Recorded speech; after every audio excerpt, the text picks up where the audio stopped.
네, 여러분 안녕하십니까? Q5 English입니다. 오늘은 기쁨, 즐거움을 의미하는 joy, delight, pleasure 이 세 단어를 자세히 나누어 보도록 하겠습니다. 어떤 것을 성취하셨을 때 여러분은 가장 큰 기쁨을 누리나요?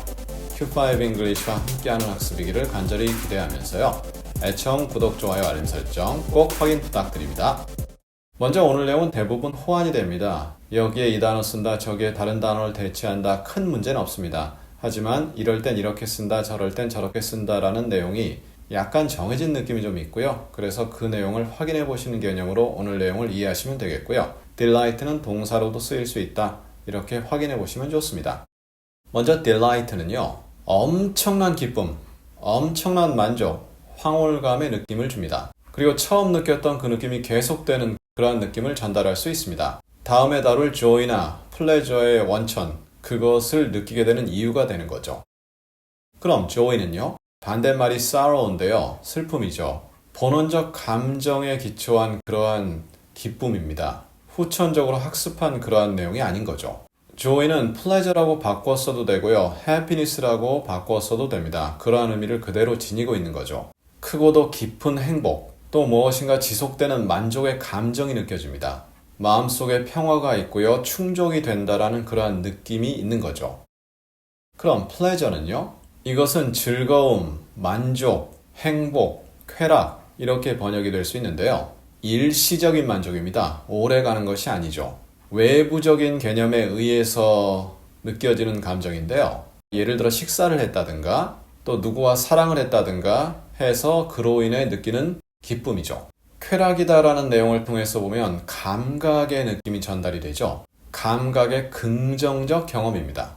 좋은 기분, good feelings라는 느낌을 갖게 되고요. 반대말이 pain이 되는 거죠.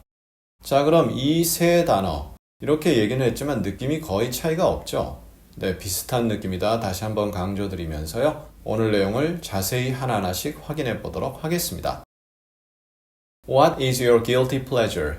너의 죄책감 쾌락이 뭐냐? 이렇게 해석하면 많이 안타깝죠. 이 말은 예를 들어 제가 먹으면 안 됩니다. 하면 안 됩니다. 그런 걸 알고 있지만 그것을 하면 너무 좋고 너무나 기뻐요. 그래서 그것을 하거나 먹게 되는 거. 예를 들어 제가 오징어를 좋아한다. 그런데 건강상 오징어를 먹으면 안 된다. 알고 있습니다. 하지만 오징어를 보면 참지 못합니다. 그리고 나서 먹고 감격하고 좋아합니다. 하지만 죄책감을 느낍니다. 그러한 느낌이 guilty pleasure가 되는 거죠.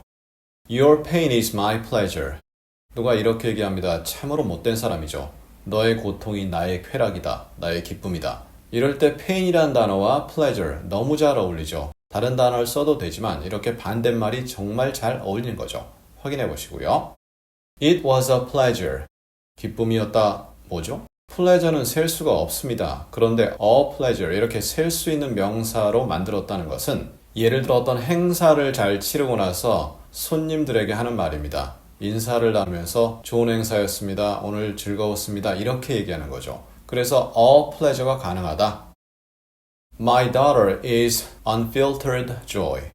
나의 딸은 걸러지지 않은 즐거움이다. 이럴 때 여기다 pleasure라든가 다른 거 써도 되겠지만 joy란 표현이 워낙 맞는 거죠. 삶의 기쁨, 행복, 만족을 주는 개념이죠. 그럼 내 딸이 걸러지지 않은 즐거움이다. 행복이다. 내 딸과 함께 있으면 너무나 행복하다라는 영어식 표현입니다. unfiltered joy. 이렇게 함께 쓴다 확인해 보시고요. We are conditioned to find excitement and joy through toys. 우린 장난감을 통해서 흥분과 행복을 찾도록 조건화되어 있다. 이게 무슨 말이죠? 예를 들어 어린아이들을 보도록 하겠습니다. 장난감이 주어지면 너무나 좋아하잖아요. 너무나 행복하잖아요. 흥분하고 막 소리 지르고 그러잖아요. 그렇게 조건화되었다. 그럼 교육을 통해서 그렇게 되었다란 내용이죠. 만약 이 내용이 성인에게 해당된다. 그럼 이때 토이스는 장난감이 성인용 장난감? 그거 아닙니다. 예를 들어 명품 가방 아니면 고급차 이런 것 등 성인들의 느낌에서 본 장난감 느낌 오시죠? 그걸 통해서 어떤 흥분과 기쁨을 찾도록 조건화되었다. 계속 그런 것이 주어지면 기쁘다라는 것이 인식이 돼서 이제는 그런 것을 찾게 되고 그런 것을 얻게 되면 기쁨을 느낀다라는 느낌이 되겠죠. Comparison is the killer of joy.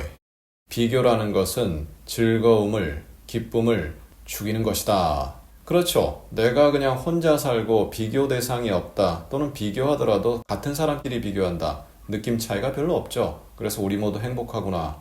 그런데 쟤는 예를 들어 월급을 한 달에 1,000만 원 받아요. 저는 한 달에 100만 원 받습니다. 비교합니다. 내가 불행해지는 거죠. 그러한 느낌이 들어가게 되죠. 슬퍼지는 거죠.